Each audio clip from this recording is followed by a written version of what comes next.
মানুষ আপনি উত্তর দিন, আপনারা কাদের পক্ষে, সাধারণ মানুষের পক্ষে না দুষ্কৃতীদের পক্ষে? শুনুন, এবার আমি একদম পরিষ্কার ডাইরেক্টলি বলছি, ধরছে কারা? এসটিএফ, কলকাতা পুলিশের এসটিএফ ধরছে কাদের? এসটিএফ ধরেছে, খুব ভালো কাজ করেছে।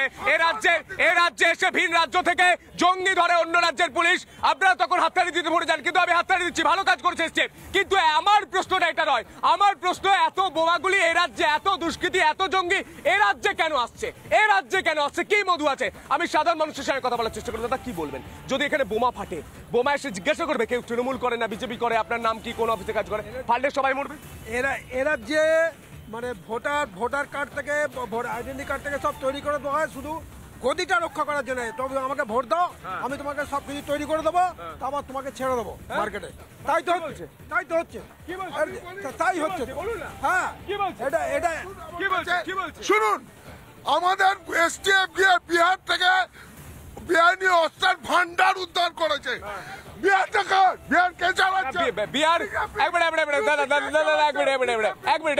এক মিনিট, সেই উত্তর বিজেপির মুখপাত্র দেবে, কিন্তু আমি একটা ছোট্ট প্রশ্ন করতে চাই। বিহারে গিয়ে অস্ত্র ভান্ডার যদি মানুষদের কথায় উদ্ধার করে, তাহলে বাংলায় অস্ত্র ভান্ডার উদ্ধার হচ্ছে কেন? বগটুয়ে দাঁড়িয়ে মুখ্যমন্ত্রী বলেছিলেন 2-3 বছর আগে যে সমস্ত অস্ত্র উদ্ধার করতে হবে, আজও অস্ত্র নিয়ে দুষ্কৃতীরা কেন দাপিয়ে বেড়াচ্ছে? এর উত্তর দিতে পারবেন দিদি? কি মনে হয়, বোমা ফাটলে তো সবাই মরবো আমরা? একজন সাধারণ নাগরিককে আমি এটাই বলতে পারি যে এই রাজ্যে মমতা বন্দ্যোপাধ্যায় যে চালাচ্ছে তাতে করে দুষ্কৃতি আসা যাওয়া না করে ঘর বাড়ি তৈরি করলেও অবাক হওয়ার কিছু নেই। হ্যাঁ, কি বলছেন? হ্যাঁ, আমি তাই মনে করি। জঙ্গিদের ঘাঁটি বাংলা, জঙ্গিদের ঘাঁটি বানিয়ে দিচ্ছে মমতা বন্দ্যোপাধ্যায়। আমি একেবারে সিওরিটি দিয়ে বলতে পারি।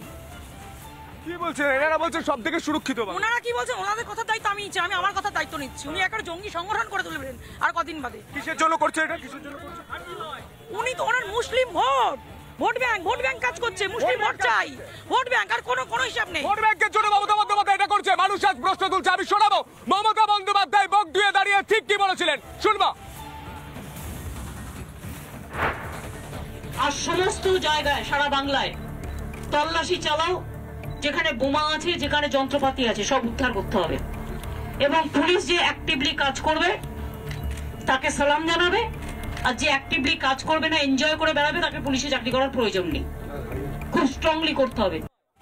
নানা ধরনের কন্টেন্ট দেখার জন্য লাইক করুন, শেয়ার করুন আমাদের ফেসবুক পেজ, সাবস্ক্রাইব করুন আমাদের ইউটিউব চ্যানেল। পাশাপাশি অন্যান্য ব্রেকিং নিউজের জন্য অবশ্যই চোখ রাখুন রিপাবলিক বাংলায়।